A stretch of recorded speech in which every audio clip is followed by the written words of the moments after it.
everybody, or afternoon if for people not on the Pacific Coast or in the Pacific time zone. Everyone's trickling in.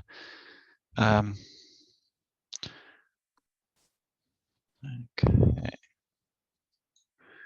let me do this and go here.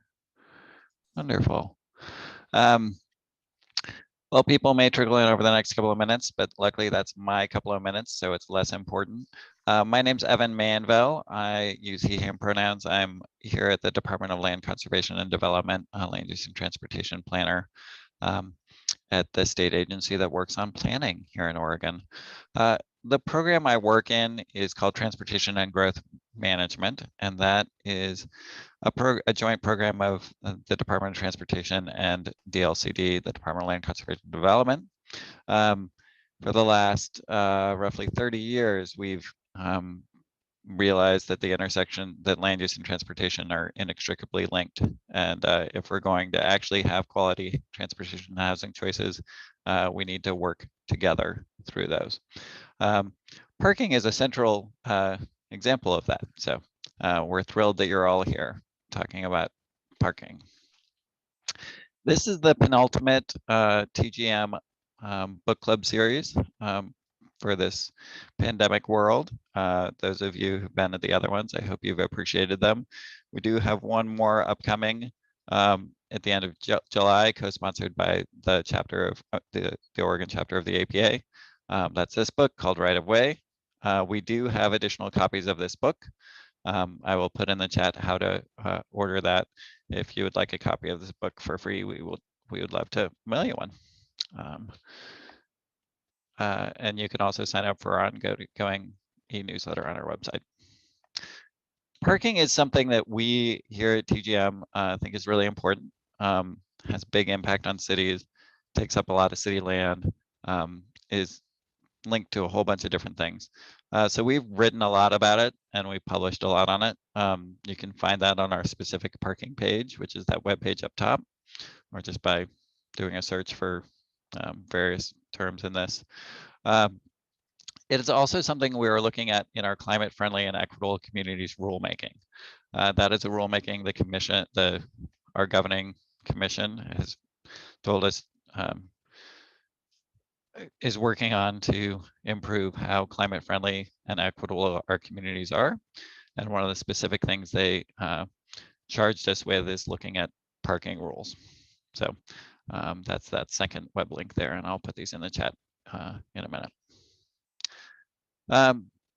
With that, we are thrilled that two of the contributors to this month's book were able to join us. Two of the nation's preeminent parking practitioners, Patrick Siegman and Dr. Richard Willson. They have written a lot about it. There were short chapters in the book. This is one of the books that Patrick wrote as well. We all seem to think that parking reform can be easy, and we know it's actually quite complex and difficult, but easier than made easier is perhaps the way we can think about it. Really looking forward to the insights of these gentlemen and the discussion to follow. We're going to start with Dr. Willson, who's, you can kind of see what he's done. He's written a couple of books about this, both on how to do reform and how it's connected to smart growth. He's a professor at Cal Poly Pomona and was previously worked at the city of Los Angeles. After he goes, we're going to turn it over to Patrick, who's principal of Siegman Associates, really working on sustainable transportation planning and has a long and distinguished career writing about these issues and the related issues at Nelson Nygaard and elsewhere. So with that, I will turn it to Dr. Willson.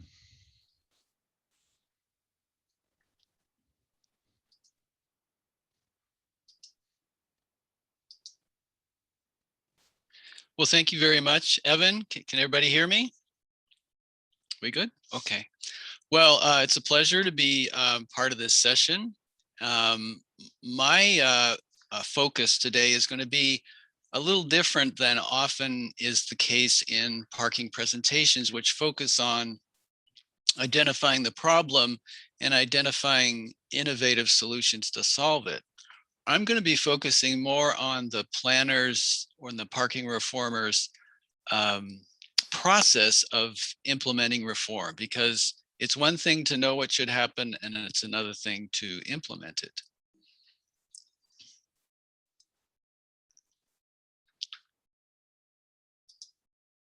So as Evan mentioned, I've written 2 books on parking. The Parking Reform Made Easy title, the backstory to that is I had a bunch of boring titles, and then I talked to my mentor, Donald Shoup. And so it's got a little sarcasm in it, right? Because we all know that it's not so easy, those of us who are involved in implementation. I wrote the first book, Parking Reform Made Easy, to help local planners have a way of justifying either reductions or eliminations in minimum parking requirements. I presented that, got feedback from planners, and many of them said, we know our parking requirements aren't right, but we don't have an answer to residents who come in and say, if you lower parking requirements, we'll have spillover problems. So that really spurred the second book, Parking Management for Smart Growth, which puts parking management in a strategic planning context. And yeah, there's a summary of each of these in Parking in the City. Donald Shoup was my professor and is my mentor, and we've sort of found somewhat different roles in this process. I started in practice, I continue to do consulting in this area. And so Donald's insights onto what's wrong with parking are spot on. And I'm the person who often is the one trying to implement the change, and perhaps in a more incremental way than Donald would prefer, but he tolerates my incrementalism. So I'm interested in parking reform, but I'm also interested in how planners and other professionals practice. And so I'm going to be focusing on that issue. How do we practice in this realm of parking reform? So I have a way of looking at this, that professional practice is like riding a bicycle. You have to have an eye on the horizon, or you might fall off. You have many choices of paths, and you have to make real-time reaction to events. And I think with parking reform, it's the same thing. There's the big picture vision. There's different manners of trying to achieve reform. And then there's responding in the moment to stakeholders, elected officials, the police department, you name it, everyone else who's involved in parking. So I think a reflective approach to this is key in getting parking reform adopted. And this is a very long list of things one might reflect upon as a parking reformer, but those include how much data, what kind of data, how to weigh the competing values of neighborhoods versus commercial districts, how to deal with the fact that our recommendation might be different from what would be politically acceptable. And I don't know about you, but I'm sure Patrick has been yelled at about parking in meetings many times. So sometimes we have to recover from disappointment, and reflection can assist with that. So I want to make a distinction between 2 types of reflection. One is after the fact. This is looking back on a project, understanding what worked, what didn't work, what surprises were found, what things were lurking behind the curtain that we didn't see initially. And that after the fact reflection builds, I guess, a kind of wisdom among planners and reformers about how to move forward in the future. Really, the highest form of reflection, in my view, is reflection in action. That is, how do we make choices in the middle of a reform effort about what to do? And this work is inspired by Donald Schoen, who wrote Reflective Professional Practice, who emphasized that many professional fields do not simply implement a theory, but are involved, he called it the swampy lowlands of practice. And often in parking reform, I believe that's where I'm working, rather than the top of the mountain, delivering my analytic insight. Now, I get a little pushback with the idea of reflection. People who say, if we know exactly what's wrong, why do we need reflection? Or who take reflection to mean accepting of context and the status quo. And I don't mean that. So I'm looking at it as a learning process, a feedback in your practice, a social process. Obviously, one is reflecting, but others in the process you're engaged with are also reflecting. And most importantly, not sitting around contemplating yourself, but reflection in service of action. So I started down this path with this book, A Guide for the Idealist, which I was disturbed that young reformers in planning became too easily frustrated by the lack of change or the pace of change. So I came up with this conception that what we do in practice is we navigate the space between our idealism, which might be Donald Shoup's parking reform agenda, and realism of the political, administrative, and economic context in which we're working. And then that book sort of raised the question, well, how do you do this navigation? And that led me to the current project I've just completed on reflective planning practice. So this book has a framework for reflection, 7 case studies that test drives the framework, and 2 of them are parking, I'll share with you, and suggestions of incorporating reflection into professional practice.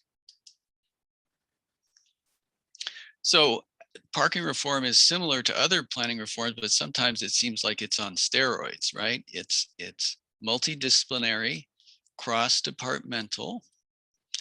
It links land use and transportation. People have strong senses of territoriality, and there's a lot of conflict about parking. It is tied to broader conceptions of community meaning. So when we talk about parking reform, we are also talking about what kind of place this is and how is it changing. And significantly, it also has that capital investment management system tension. Some people's go-to response to a parking problem is build more parking. Others' go-to response is to attempt to manage the use of parking more efficiently. So I love this picture. It's a parking sign that's been there so long, a tree's grown around it. And this, I use the idea of set it and forget it to express a lot of the inertia in parking management systems and parking requirements. We've set it up and we forgot, it's hard to deal with, so we're just going to leave it alone for decades. So the framework I'm going to show you is a way, it's just a way of trying to create a common language that we can use to talk about with one another about our practice. It is not a theory of planning or the only way to reflect. And I really encourage all professionals to consider what would be in their reflective framework.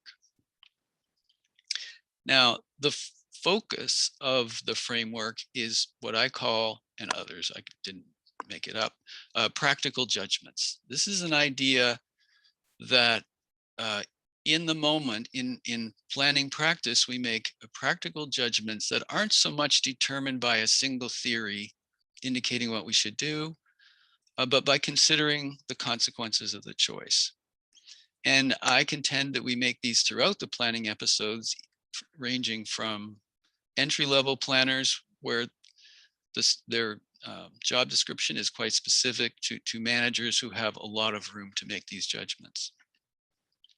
So this is the core of my idea of reflective practice, and it's informed by reflection. So here's a diagram. There's practical judgments in the center. Now you may have your own language for considering what shapes the practical judgments you make. And I encourage you to think about that. This is the framework that I came up with. So first of all, planners and engineers traditionally rely on logic. We bring logic to decision-making processes, data analysis, projections of growth, occupancy data, that's all within that realm. Convention at the top is part of the big critique of the way we treat parking, right? Cities copies each other's cities' parking requirements. We have standard practices that we haven't challenged. In a way, and the conventional way we do parking demand studies, this is part of the problem and part of the reform effort. I mentioned emotion already, so I won't repeat that, but just mention that it is also possible to use emotions in positive ways. Rather, I mentioned people being angry about parking, but also there is a sense of the use of positive emotions in organizing a business district and implementing parking management schemes and getting buy-in and doing demonstration projects and creating a feeling of moving forward. And lastly is invention, blowing up the whole thing, right? Either deregulating parking or dynamic curb parking pricing. And there's been a lot of invention in our field in the last couple of decades.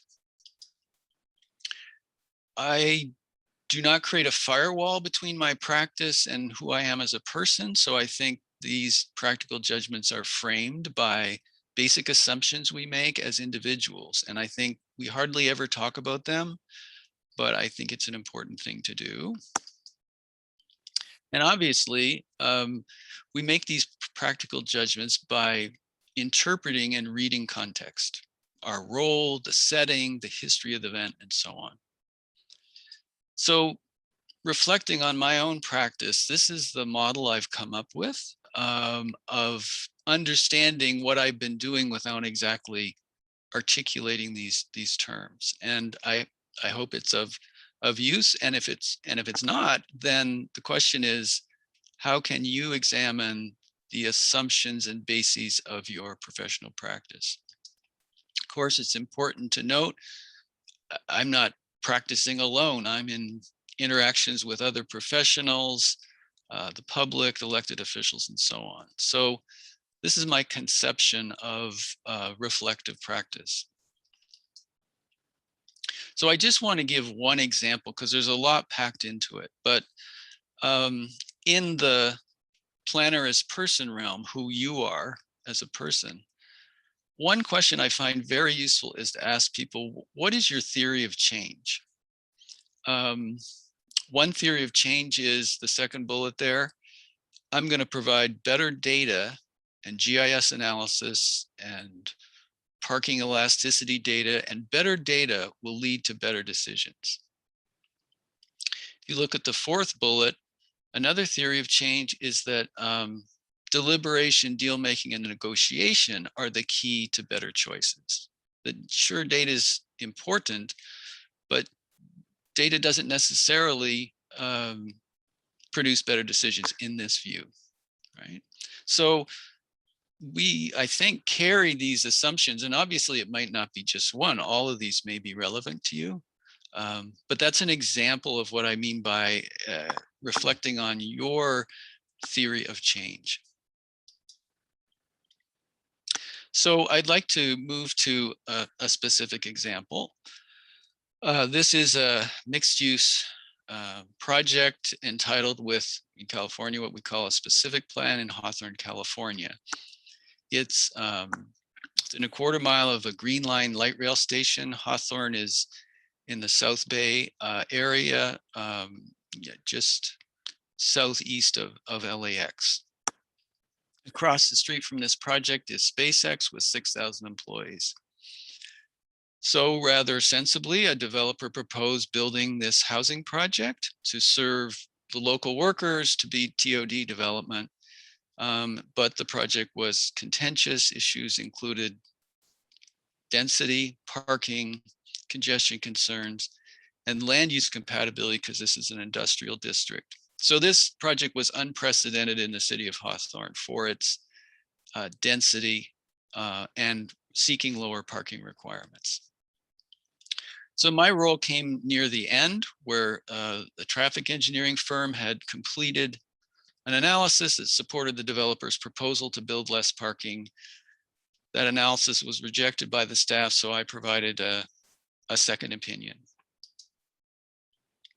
So this is where the notion of framing becomes so important.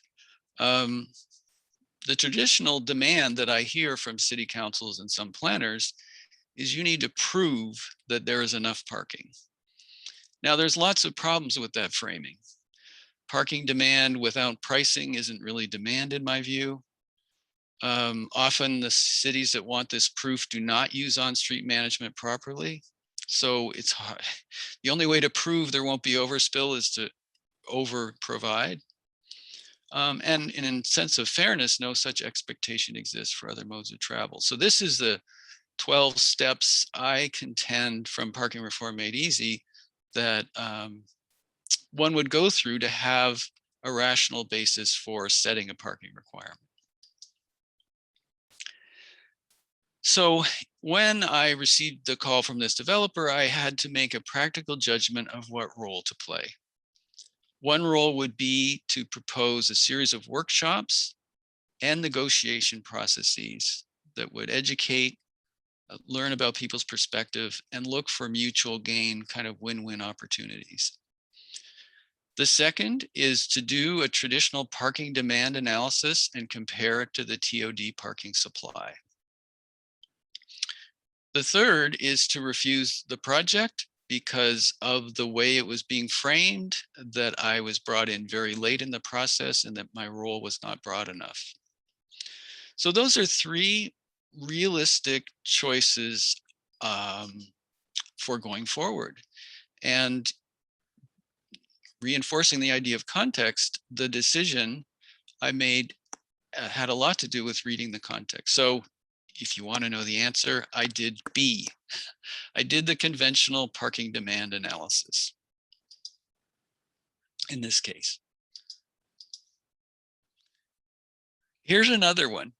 In the public meetings, there's the project under construction. Doesn't look nearly as good as it did in the rendering, but fallacious claims were made that this project would create parking problems in other neighborhoods far from this project. It's on Crenshaw Boulevard, major arterial street.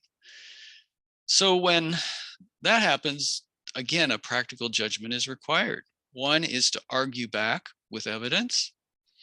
Another is to try and expose the speaker's conflict of interest or ignorance. And a third is to let it go. In this particular case, with my role and my lack of history in the community, I often chose C, right? I chose not to confront a fallacious claim, but in other situations I would. So that's a judgment call. I guess that's my point.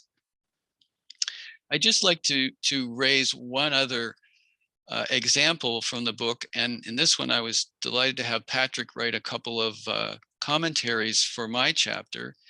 He had worked in this community before I did. So this is Dana Point, California beach community, built on the suburban model, grappling with growth and parking management.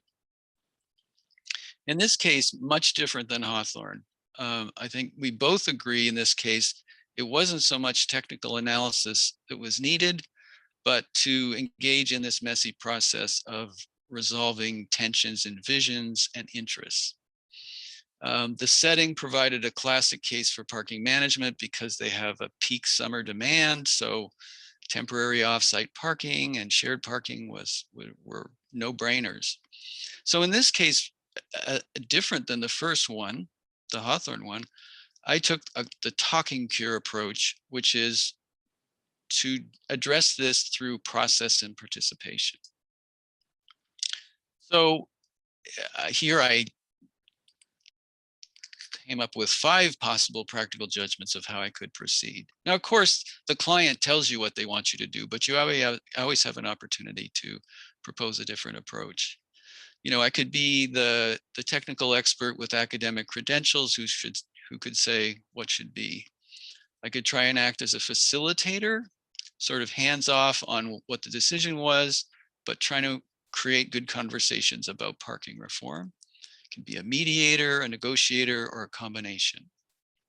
And in this case, I took really the three middle roles, not so much the mostly facilitator role with some technical expertise, right?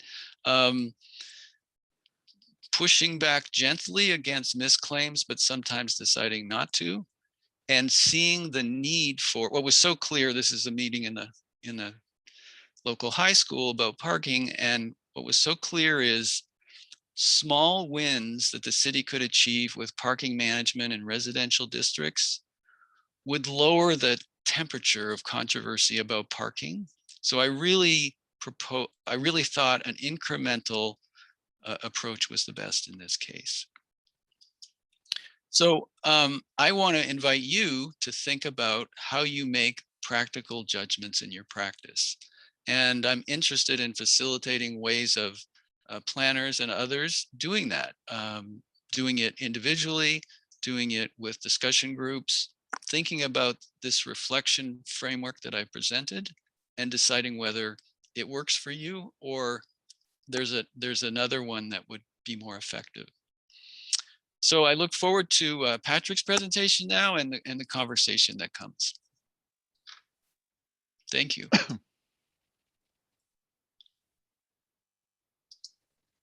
Thanks, Rick. Patrick. All right. Well, let me share my screen. Can you all see it? Okay, great. Let me bring my notes up on my other screen. Well, good morning, and thank you all for coming. And thank you, Rick, for your presentation, which I really enjoyed and which brought up memories for me. Let me tell you a little bit about myself to begin. So I was born and raised on the campus of Stanford University. And when I was a student at Stanford, I discovered the writings of Professor Rick Willson and of Professor Donald Shoup, and realized that I should give up my ideas about a career in the foreign service or international aid, and instead try to do something useful in my own country. And so I became an economics major, studied the economics of parking and transportation, and that got me started in my first job as a transportation planner at Stanford. Now this photo at the right, this is a picture of my hometown, Palo Alto. Now, my mom and dad bought their first house in Palo Alto for about $16,000. And at the time, it cost 5 cents an hour to park on University Avenue downtown. Well, today, that same house, if I could afford it, would cost me nearly $3 million, and it's free to park in downtown Palo Alto. So in the space of a generation, we've completely solved our affordable housing problem for our cars.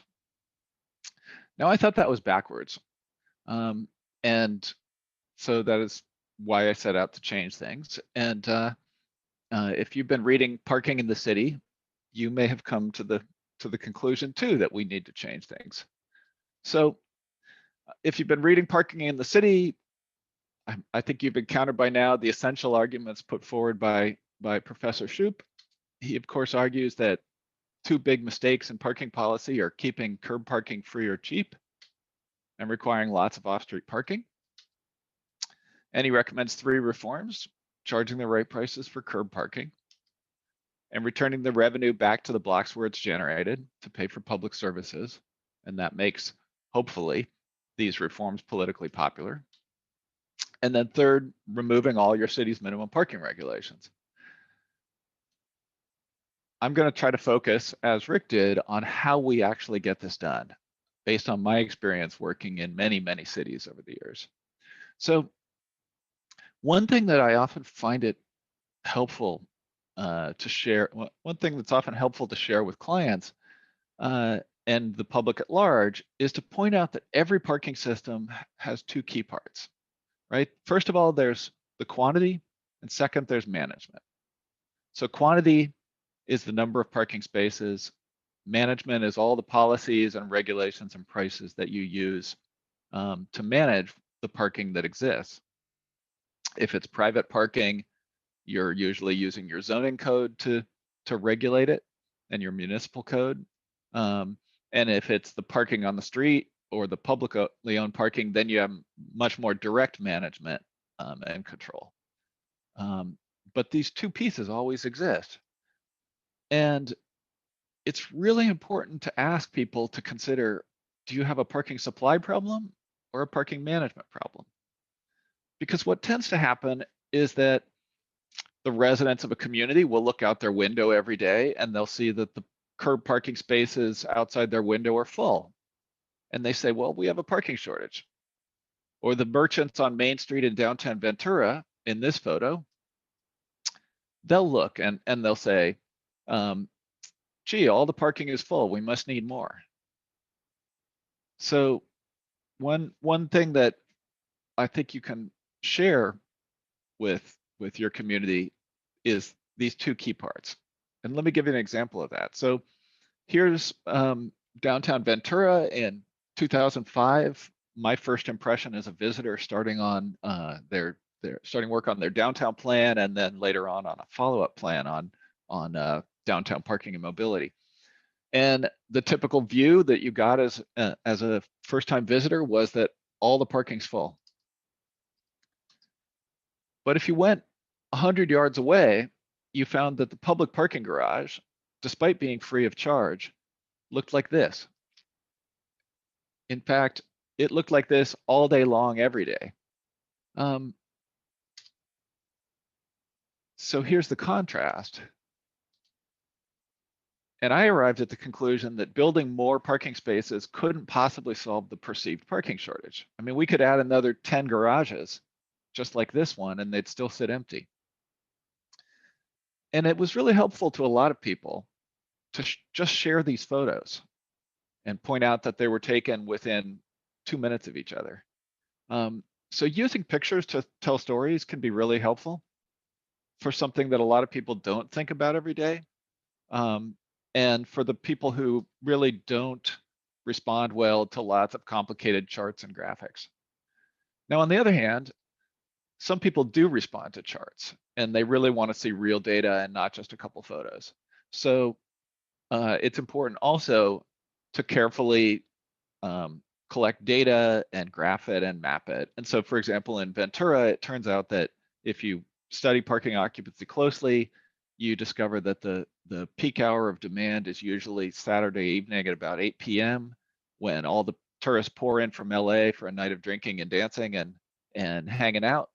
And that is when peak demand is reached, and it's about half empty, the entire public parking supply. And actually the private parking supply is even emptier. And this is totally typical, right?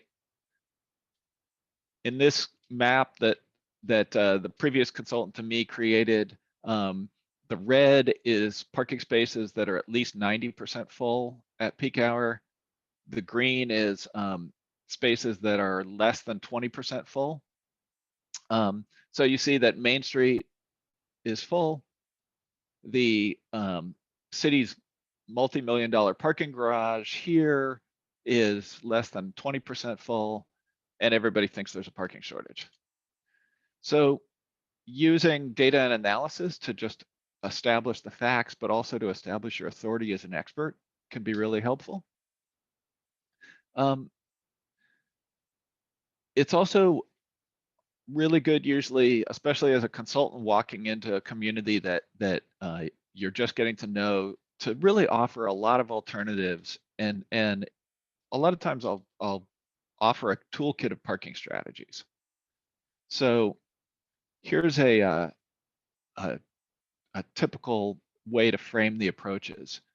You can think of typical minimum parking requirements in most American cities, where the requirement is set much higher than the average demand, because that way if you have 10 projects, maybe 1 out of 10 will ever need to use any curb parking, so the curb parking won't fill up. All the parking costs are hidden in the cost of other goods and services, and the consequences of that inevitably are high traffic, high housing costs, and high pollution. At least much higher than if, for example, you went to the level of removing minimum parking requirements entirely, letting the market decide how much to build. You know, motorists pay for the garages they use. Then you need to manage on-street parking, and you get less traffic and lower housing costs and less pollution. You can do things like tailor the parking requirements a bit, adjusting for density and transit, and in a lot of places that's the right choice. In Ventura, where we wound up in that downtown plan is that the city decided to abolish all the minimum parking requirements by phasing them out over time,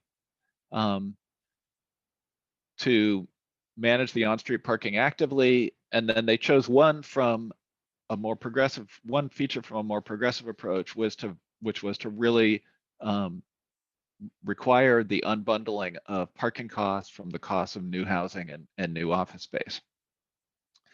15 years later, not all of this has been implemented, but a lot of it has. So let me show you what actually did get done so far. They adopted the strategy of setting up a parking benefit district. They charged the right prices for curb parking. So the Ventura set a formal occupancy goal of 85% for each block. They're charging the lowest prices needed to reach that on each block. Of course, since parking prices are keeping parking available, they felt they could just pull time limits. Because after all, if there's a space or two available on every block, who cares how long the other guy's been parking there? So that was done. It took about 5 years to implement, thanks to the recession and a few other things. The rates are 50 cents to $1 an hour, depending on block. It's 10 to 9 every day. They implemented a residential parking permit district in the areas around the edges of downtown first to make sure there wouldn't be spillover problems, and then put in the meters. And in the interest of time, I'll skip over that. One thing I want to mention is that as a practical matter, collecting data and just managing residential parking permit systems can be a big effort for a lot of small cities and small towns. One thing that has made it a whole lot easier is license plate recognition. Most police departments in the country, you may know, already use this. You need the right privacy protections, like deleting data regularly and making sure it's limited in its availability to people and so on. But once that's done, instead of mailing out little pieces of plastic to people every year to stick on their bumper, you can just let their license plate serve as their virtual permit if they're a resident. You can do digital chalking, meaning you drive around and are automatically collecting data on was that car there two hours ago, so that you can enforce time limits. And one of the things the vendors promise, and which Berkeley has been working on implementing, is having the routine enforcement automatically generate all the parking occupancy data you need by counting cars. I'm not sure whether Berkeley actually has that up and running, but their contract says the vendor has to do it. So it would be good for us to check in on that. So that said, here's what happened in Ventura. So Ventura did return all the parking revenue back to downtown to pay for public infrastructure and services. They're collecting now, actually it's closer to $600,000 now from the 318 metered spaces. And originally the city staff wanted to use all of the new revenue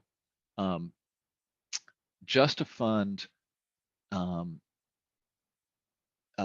new shuttle to downtown from the beach area. And it was kind of the transportation department's favorite project. And I said, well, you know, if we don't fund whatever is the highest priority of the downtown merchants, I think there's a good chance that we're actually not going to have any parking revenue, because basically we have to have the support of the downtown residents. So we spent time interviewing the downtown merchants. We said, if you had money, what would you do with it? They said, look, the problem is downtown is perceived to be unsafe. So what happened is they hired a new officer to simply do foot patrols downtown. 9 police cadets who were unarmed police officers in training now do both foot patrols and they do the parking enforcement. And then we did a lot of improvements to lighting and also put in free public Wi-Fi, which was a benefit of the Wi-Fi network that was put in to serve the downtown meter communication. And what happened is crime went down by 40%. Now, given the murder of George Floyd and recent events, you may find that this is not the right choice for your community now in terms of spending meter revenue. But the important thing is to make sure that the people most interested in parking issues in a neighborhood where you're working actually support what the revenues are being used for. And what happened? Well, Mayor Fulton wrote this blog post the first day the meter went into effect. And he basically said, the paid parking enforcement of the downtown management program went into effect at 10 a.m. and it was already showing results. The people who park all day downtown, meaning the employees, have moved into the lots in the upper levels of the parking garage. Spaces on the street are now available. In other words, only 30 minutes after we instituted the management program, it's working.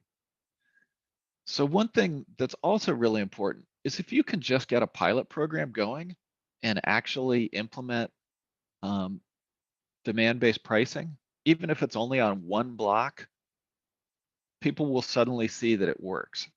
And if you're doing it right, you'll be adjusting prices to make sure that you didn't drive away all the customers. Now, that all sounds well and good, but actually controversy struck rather rapidly. So the meters started operating. People pointed out that the meters had been installed and removed twice before over the decades, never with demand-based pricing. But so a month later, a right-wing talk show called The John and Ken Show, one of the most popular programs in California, a downtown merchant told 1 million listeners that business owners were seeing fewer customers.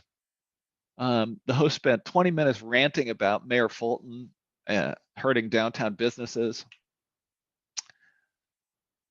The host Ken said, you got to fight the stupid people. And Donald Shoup is an educated fool, and Mayor Bill Fulton is an idiot for being a Shoupista. It's a cult.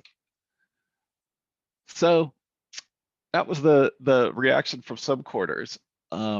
It didn't take them long to get 8,000 signatures in Ventura, which is a city of about 100,000 people. And they wanted to take out the meters and require 2/3 approval for any new parking fees anywhere.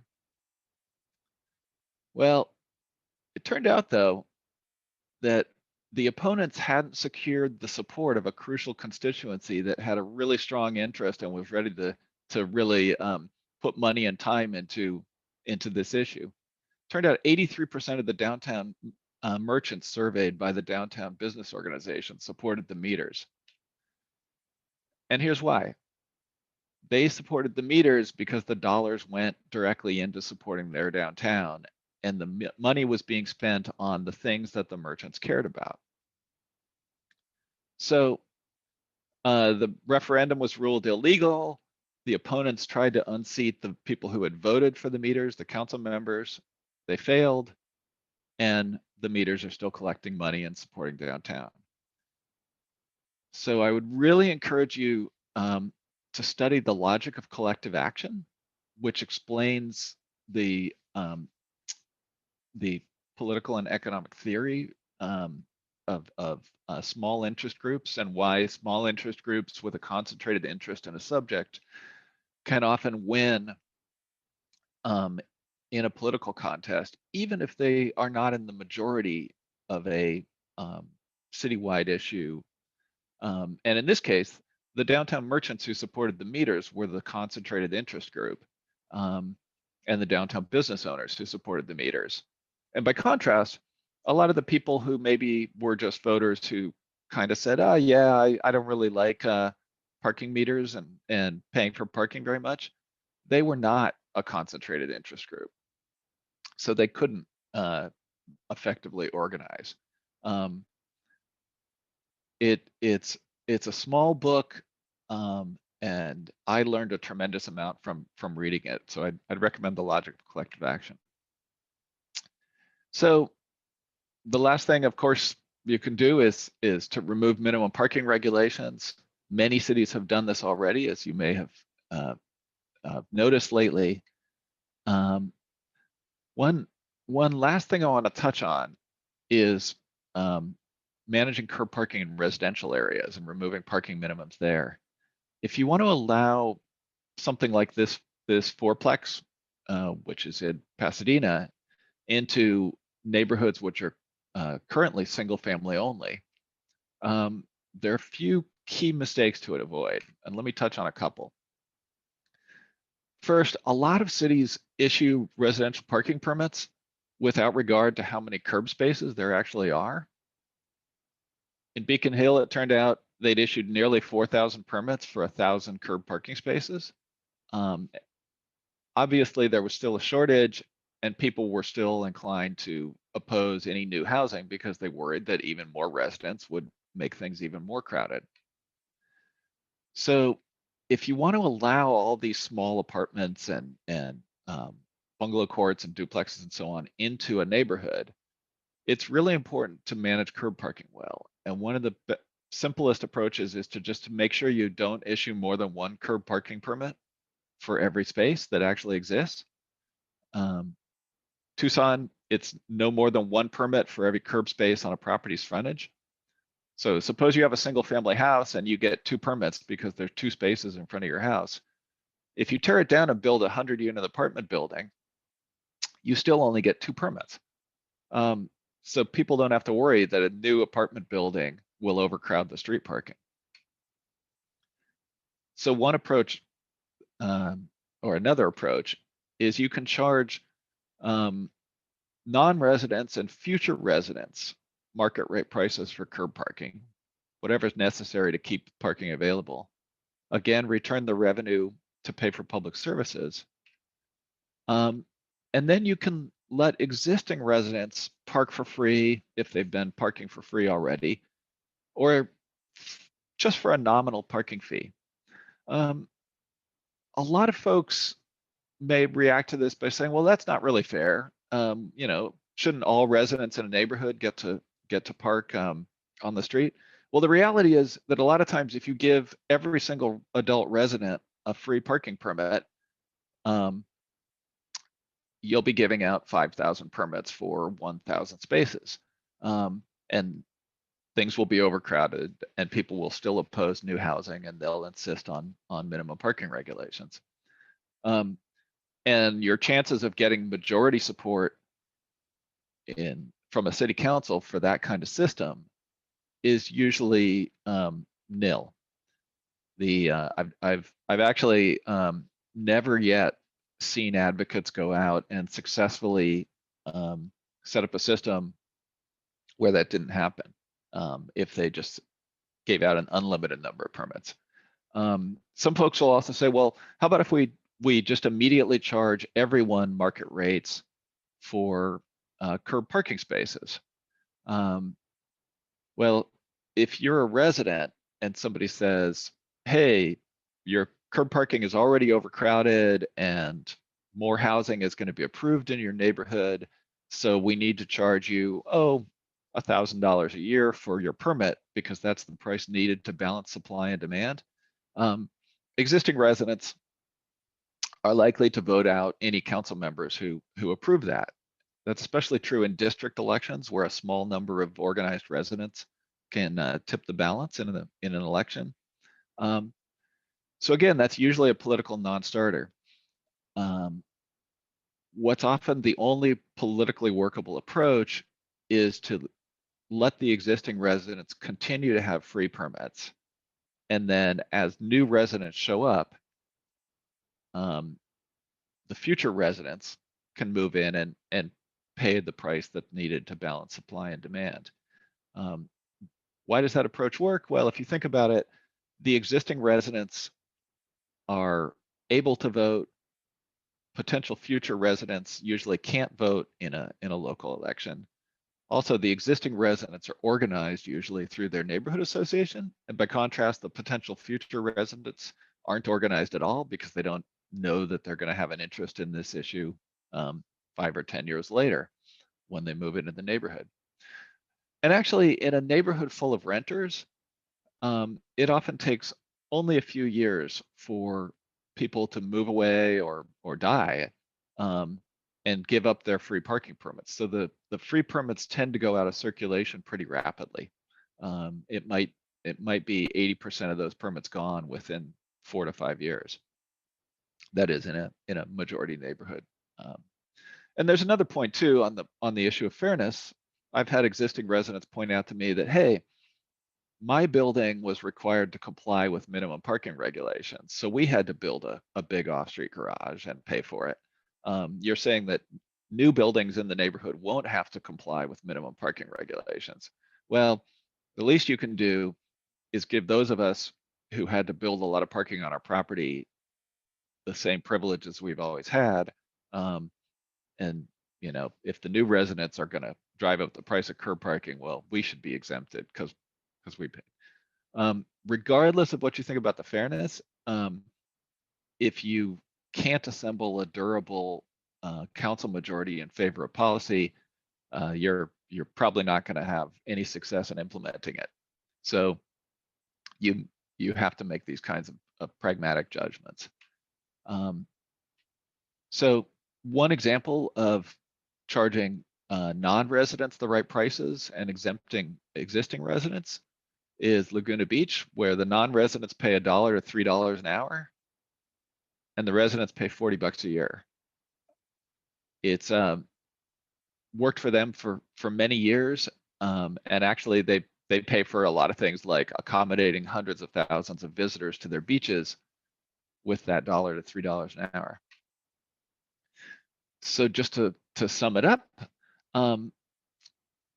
here's the overall framework. On the commercial blocks, implement Professor Shoup's policies. On the residential blocks, there are many ways to avoid overcrowding curb parking, but this is one of my favorites. Just charge the right prices, grandfather in the existing residents with free or cheap permits, charge everybody else the right prices, and if you put this together, you can remove minimum parking regulations and maintain really durable political support for this for many years to come. Oh, I forgot I have one last slide. So here are 10 habits that I would suggest for being an effective parking reformer.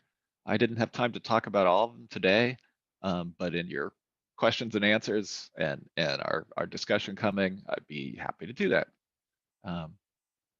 So with that, thanks much, and let me turn it back over to Evan.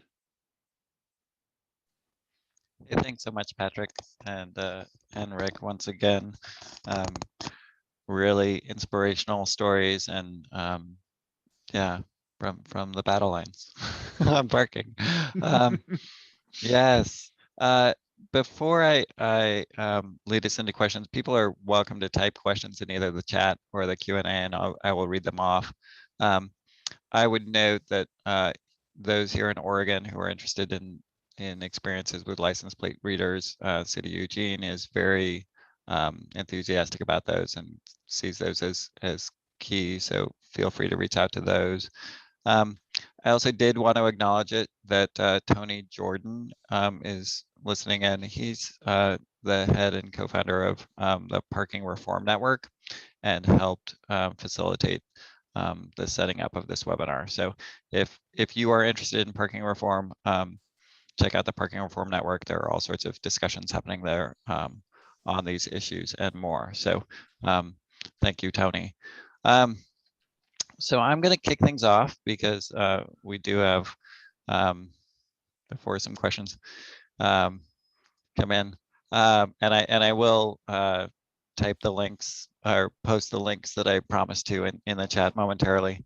My question is about parking maximums. A lot of what we, you know, the battles to be fight are often the parking minimums, but it kind of raises the question about the value of parking maximums, where those are appropriate, why those are appropriate, and how that kind of intersects with letting local people decide how much parking is needed. So if you could each speak to that question on parking maximums, and that'd be great. Whoever wants to go first. Patrick's unmuted, so Sure. I'll make you go first. All right. So parking maximums can be a really useful tool for cities. Unlike parking minimums, which generally the harms of parking minimums far outweigh the good. Parking maximums, on the other hand, are a useful tool in many circumstances, but it's worth remembering that they're a really blunt approach. They're a blunt tool. So one thing to consider is that for the last 50 to 80 years, most of our cities have been force feeding parking into the city by setting minimum parking requirements, right? The result of that has been that almost every property has more parking than it needs. There's a surplus even when parking is free at the vast majority of properties. Even though the curb parking is overcrowded. Maximums can be a way that at new buildings, you limit the parking to an amount that requires people to charge a price in order to balance supply and demand in their own building, or they can use some other form of rationing out the parking. But for example, in downtown San Francisco, the city streets were already congested. Downtown, the air was already polluted. The people were already beginning to say, we don't want to allow any more buildings in this city because we don't like the problems they're creating. So San Francisco set a very tight limit on parking. The maximum allowed in downtown San Francisco is about 50 times lower than the minimum required in a suburban office park. Also residential parking maximums are set. What that's done is that at new buildings and also at existing buildings, the price of parking has now reached about $300 to $500 per parking space per month, depending on the space. And what that has done is it has allowed us to add 250,000 jobs in downtown San Francisco between 1968 and 84, and traffic actually went down by 1%. So you can go out on Market Street in the middle of the day and cross mid-block just strolling across because there's so little traffic. It's been a highly effective way to limit traffic and pollution and allow us to actually add a huge amount of economic growth and revenue. Now, if that kind of tight maximum may be too tight to cause nobody to locate in your town, so you may have to go much looser. You'll have to calibrate it for your own area. But basically keep in mind that your existing buildings almost all have a surplus of parking. So if you limit parking at the new stuff, people will start renting and leasing a lot of the surplus in existing buildings. I would agree with what Patrick said and add a few other perspectives. First of all, my knee-jerk reaction to parking maximums, it's the planner's regulatory mindset gone wild, right? If I tell you that minimums are wrong, then we must have a maximum. So in my work with real estate developers, there are significant financial penalties for oversupplying parking. So the approach Patrick describes, where it is where developers are likely to overbuild parking, I completely understand maximums. But I do think another approach is to rely any developer who foolishly builds too much parking will be seeking to create revenue from it through shared parking arrangements. So I think it depends on the community, but I think the far greater harm is the minimum requirements. So if there's political support for both of us are arguing for a pragmatic approach, right? If there's political supports for maximums, I would think about that. But if there's a political cost of developers coming in and saying we're not going to have development that we want, I would focus on the minimums and see how, measure. Buffalo, New York has deregulated parking requirements. So now they can see how many developers built to the former code, how many developers built less, and why. So I think we've taken developers off the hook for figuring out how much parking there should be. With minimums, we've done it, and maximums as well. So a more market-based approach, I think, is also worth considering. Yeah. Let me add one thing. Right now, one of the hot controversies in California is a bill in the Assembly called, or actually it's heading for the Senate, called AB 1401. And AB 1401 would remove all minimum parking requirements within half a mile of transit, if I remember this right, except disabled spaces or spaces for electric vehicles. That's all that local jurisdictions would be allowed to require. The California chapter of the American Planning Association has come out against this. This time they're claiming that, yes, minimums requirements are bad policy, but right now, one of the ways for cities to extract affordable housing units from new residential developers is to hold out the carrot of reducing parking minimums. So if you build an auto-oriented building with lots of parking that generates lots of traffic, you don't have to build any affordable housing. But if you build a more sustainable building, you would be penalized by having to pay for affordable housing. The one thing you can do with maximums, if you're trying to use this kind of carrot approach to get more affordable housing, is you can set a maximum and then say, well, if you provide more community benefits like affordable housing, we'll allow you to build this more auto-oriented building. And that's the approach we took in some San Francisco neighborhoods like Octavia Hayes. There you go. I'm gonna, Skylar Warren typed a question in the Q&A about advice on successful parking management in residential neighborhoods, not necessarily adjacent to downtown cores or commercial districts. Hearing that people just don't like cars on the street. So he said, not in front of my house. Thoughts or advice on working with folks who are concerned about that? Well, one thing to ask is, when they say, I don't want cars on the street in front of my house, do they mean that they don't personally want to be allowed to park their car in front of their house, and they don't want to allow any visitors to their house to park on the street? And they don't want to allow anybody visiting their house to park in front of their neighbor's house?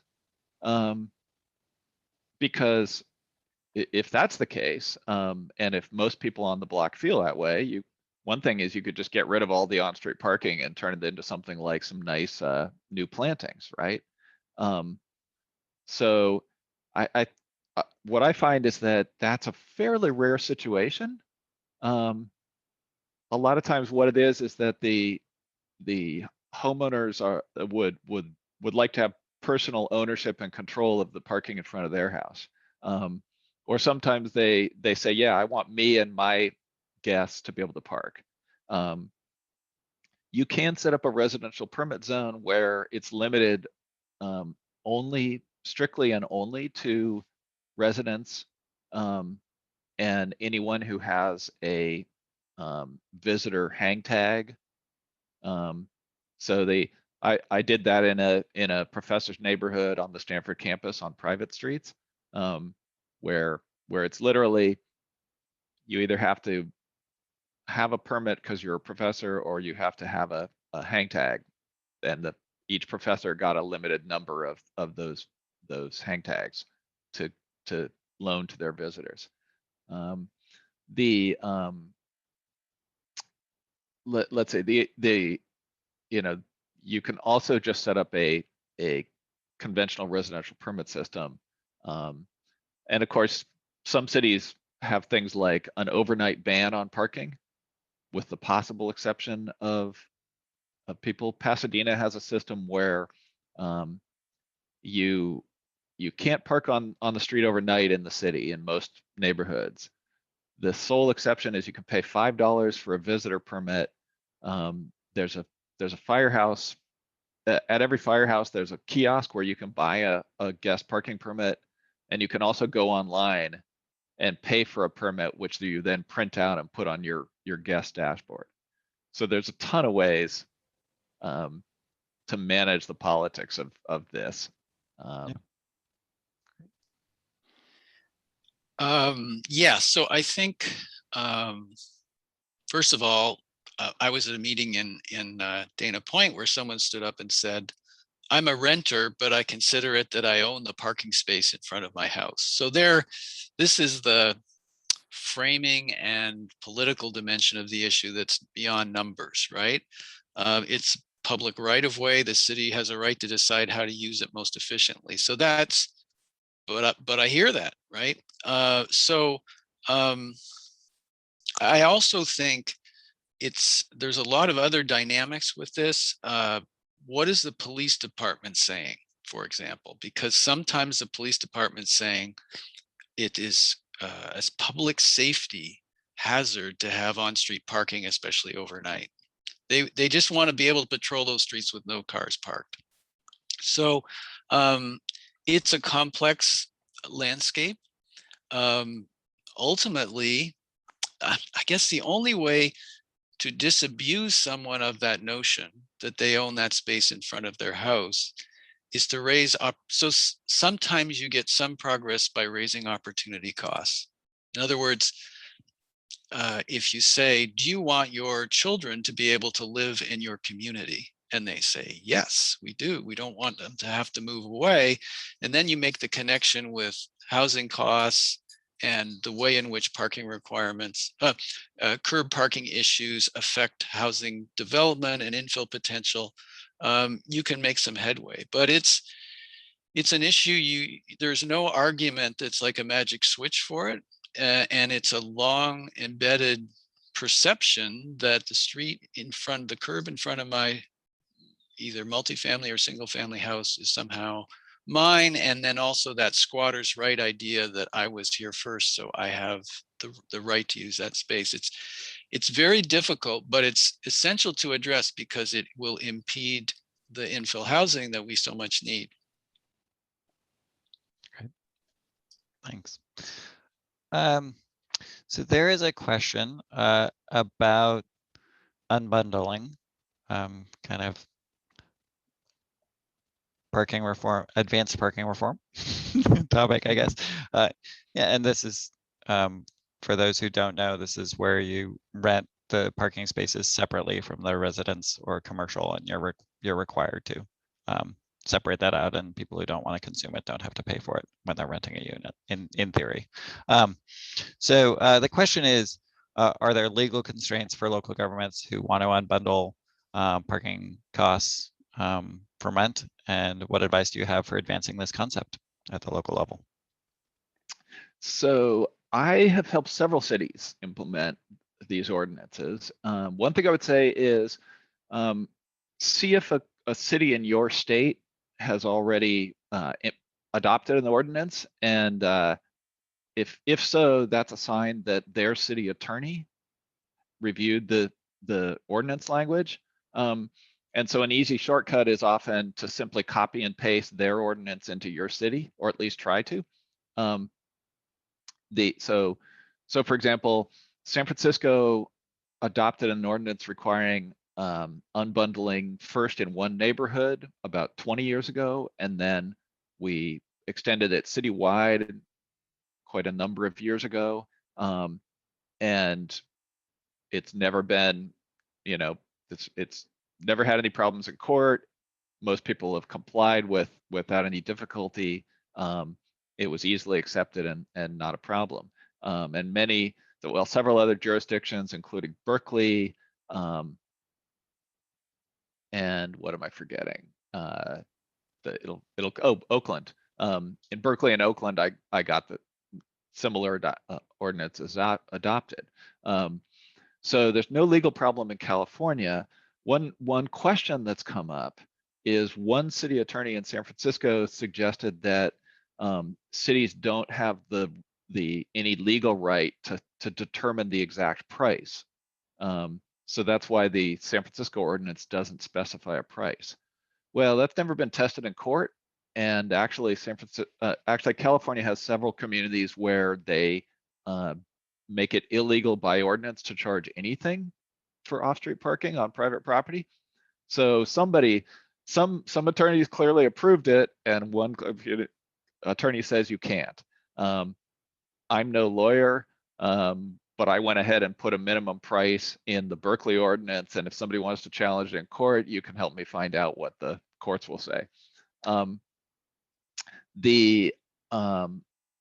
Bellevue, Washington, they have a very good ordinance downtown that requires the unbundling of parking costs from office space, and they set a minimum price that I believe is you can't charge less than twice the price. No, I'm sorry, you can't charge less than the price of a 2-zone bus pass is the way they set it.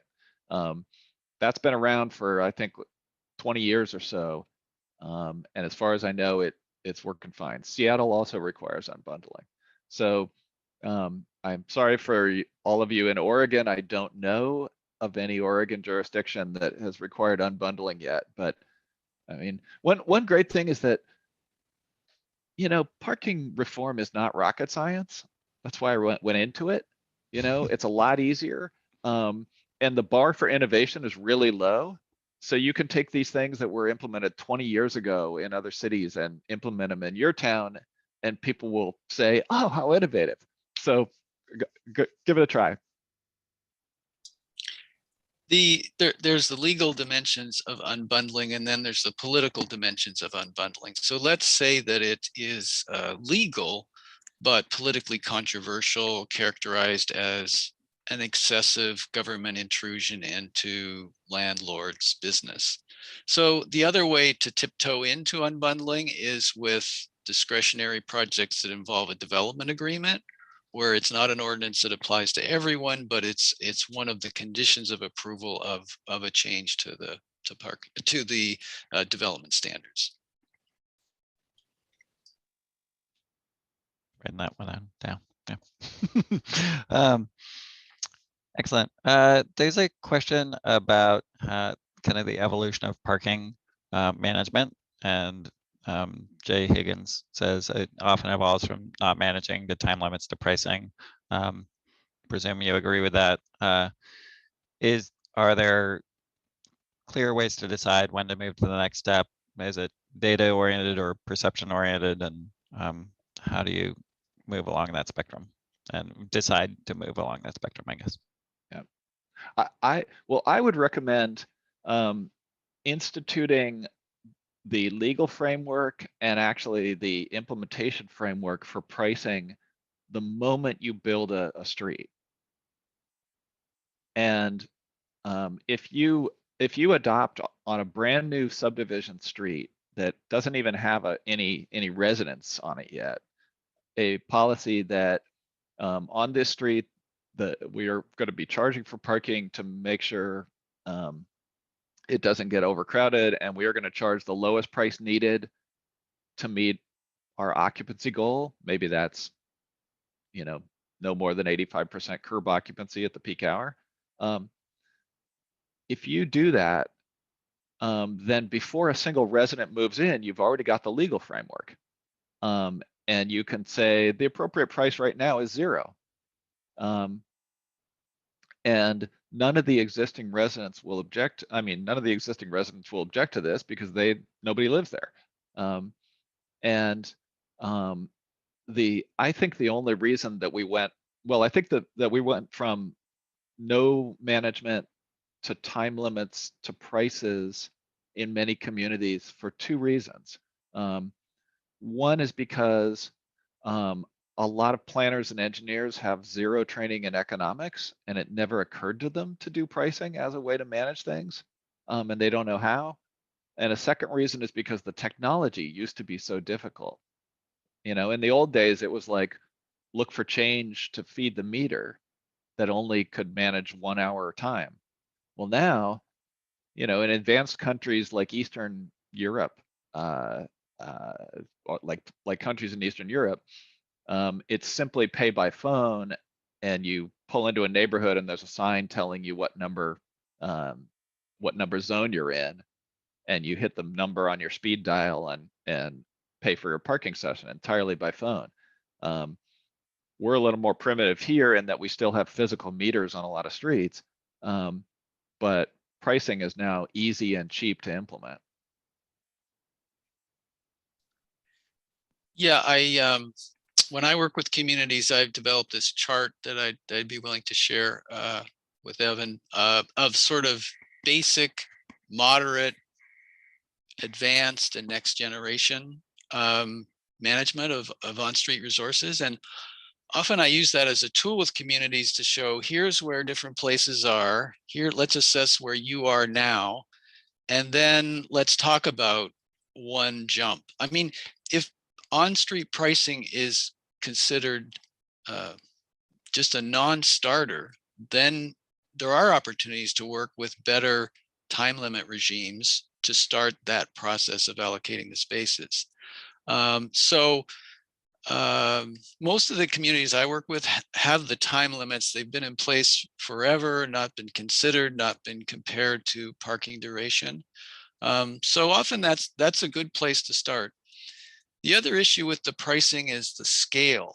I've worked in some business districts where it may not be economic to invest in the equipment and support it if it's only for a 2-block area. So that might be a case of waiting for the area that can be priced to be of sufficient size to make it economically, the return to the city of revenue compared to the cost of the system work out. Great. Yeah, let me, if I can add just one thing on that. One thing that I would say is that a common mistake in cities is to assume that if you charge for parking, then all the equipment and the management of that pay system has to be revenue neutral. Whereas those exact same communities, I'll say, well, how do you fund your parking system now? And they're like, oh, well, I don't know, some other department does that. And then you look at the public works department budget and you realize that actually they're spending an average of $3 million a year in general funds in order to maintain the existing downtown parking system. And somehow nobody ever says, well, that has to pay for itself through user fees. So putting in a money-losing pay parking system as a way of getting the employees to stop hogging all the best spaces in front of all your downtown businesses is perfectly reasonable. And actually, another thing is, if you don't have any system at all, getting one scooter with a license plate reader on it and then giving out free permits to employees that you rely on license plate reading, and then doing some checking is a great way to actually expose the fact that all these employees who have free permits for a downtown lot are actually parking in front of the businesses. And you know this now because they were dumb enough to register their vehicle with you for a free permit. And then they kept doing what they always did, which is parking in front of the business all day long and moving their car every 2 hours. So you can, that can then let your city council see what's actually going on in your downtown. Couple of quick notes, and then I'm going to ask another question. First, TGM works with communities for, if your community is interested in doing parking management or parking studies or workshops or things, that's something we've done with communities all over the state. And it can be everything from a breakfast morning discussion with Laura Buell and myself, who are kind of our parking wonks, to hiring a consultant to do in-depth workshops, to developing a parking plan, because we do think getting parking right is really important for the viability of, or the vibrancy of communities and success of downtowns and housing and transportation choices. So beyond our publications, we do want to engage you. So feel free to reach out on that. Secondly, I would say some of these very spot parking challenges, you can actually do. Like I did a parking study of my daycare. And it took me about, 2 hours of looking where people were parking, and then, using the manuals that we have. Took me about 4 hours total to write up a plan. So this is not rocket science, as Patrick noted. And some of these smaller communities that are struggling with, okay, we struggle with parking in these couple of blocks. That's something average people are able to do at a low level of seeing where the use is, seeing where the problem is, and then that furthers the discussion. The last question that I have here, and then we're about done. There's a question about places like Laguna Beach where there aren't on-site parking requirements. What's the market doing in response to that? Are they building a bunch of on-site parking? Are they, is no one providing parking? Like what's the market doing in response when the regulations are pulled back, particularly for commercial areas? Yeah. So Laguna Beach, sorry if I give the wrong impression, they actually do have minimum parking requirements still. In Ventura, they're much lower than they used to be, but they still have some because they haven't gotten yet to that phase of removing them all. But I can't speak to other communities where they're completely gone. San Francisco completely eliminated parking requirements in a phased approach over about the last 20 years. And they completely disappeared about 3 years ago. We have seen some developers who are building less parking than they used to, but still often they want to build at least one parking space for every one of the new residences they build. Other developers are saying, well, in this new luxury condominium tower that's well served by transit, we want to build about one space for every 3 or 4 units. And still others are building brand new residential buildings that have 0 parking.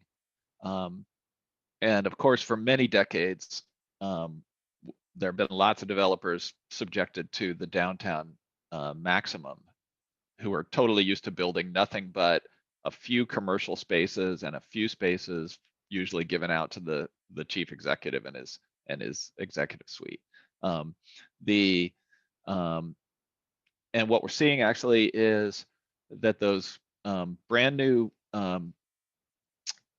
luxury buildings with no parking, the tenants are a mix. Some of them rent parking spaces in nearby buildings built in the 60s that had 1 parking space per unit and are like 2/3 empty.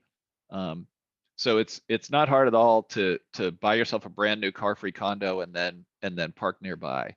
I know another guy who bought a condominium with no parking for about $2 million, and he parks at his work 3 blocks away where he gets free parking at work.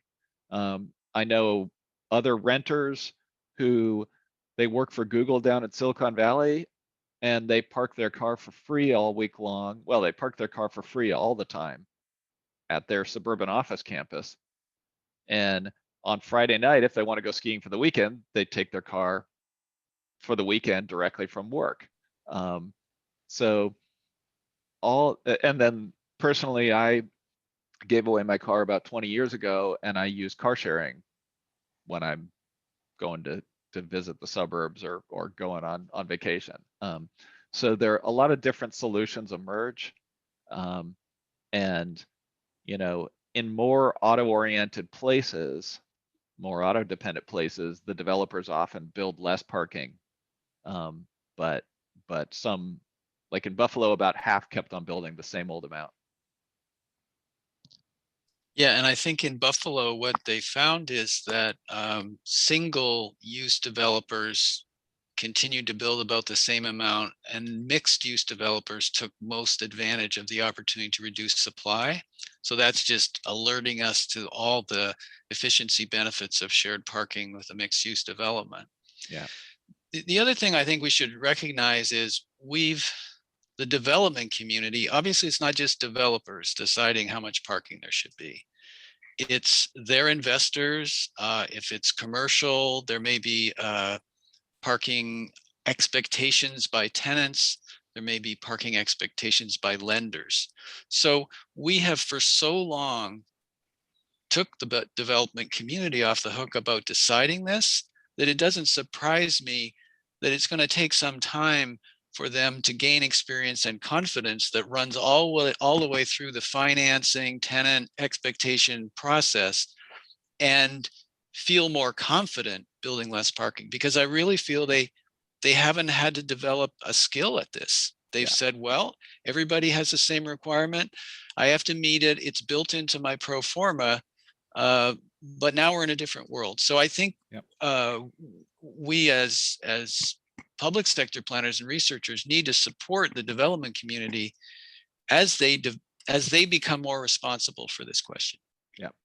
One thing that actually is really important is to share knowledge with the developers and their lenders, mostly with the developers, because the developers will go to their lenders and bring the info. But the vast majority of my private developer clients, including some very large multinational real estate investment trusts, they don't have any data at all on the parking occupancy of their portfolio of existing properties, because for so long they've simply had to build so much parking that it's there's no point for most of them in even trying to rent it, because they have more than they need even when it's free. So they have no data, and they have no revenue or access control equipment usually to help them collect data. And when I show them the research that they've never read by people like Professor Rick Willson, they've never seen that, right? So they're going by shortcuts and rules of thumb. And when I showed, for example, the owners of Santana Row in San Jose that their development had 1,000 extra parking spaces, but they thought they had a parking shortage, they went, oh, we've got a management problem. Show us how to fix it. And we fixed it. So yeah, share real knowledge about real occupancy and challenge these guys to show you any data they have, because managing a parking system is like managing a hotel. You actually need to track how many rooms you have and how many of them are rented every night. And even the alcoholic owner of a cheap flea bag motel does that. We have to get developers and city planners up to that level, right? So, I mean, I don't mean to be rude, but this is the unfortunate reality we're in, is that none of us have been tracking occupancy of our system, with rare exceptions. Yep, wonderful. Well, I think that's an inspirational note, perhaps to end on. Let us aspire to be as good as cheap hotel owners. Yeah, thank you both so much. Clearly a compelling presentation and engagement. We kept a whole bunch of people on for 90 minutes through part of their lunch hour, thinking about parking. It's a big issue. Really appreciate your insights. If folks didn't get a copy of this book, we don't have any more, but you should go buy one and consider the other books of Dr. Willson. Yeah, and be in touch. We, as part of the Climate Friendly Equitable Communities rulemaking this summer, fall, we're going to roll out some proposals on what we're going to do as a state agency to help communities better manage parking. So please monitor that and tell us what we should be doing differently or better. So thank you so much, Patrick. Thanks so much, Rick. Pleasure to listen to you, and I'll send out a copy of this recording so people can listen to it again. Great. Thank you, and I hope to see you next month for Right of Way. Absolutely. Thanks so much for having us on. Appreciate it. Bye now. Awesome. Take care.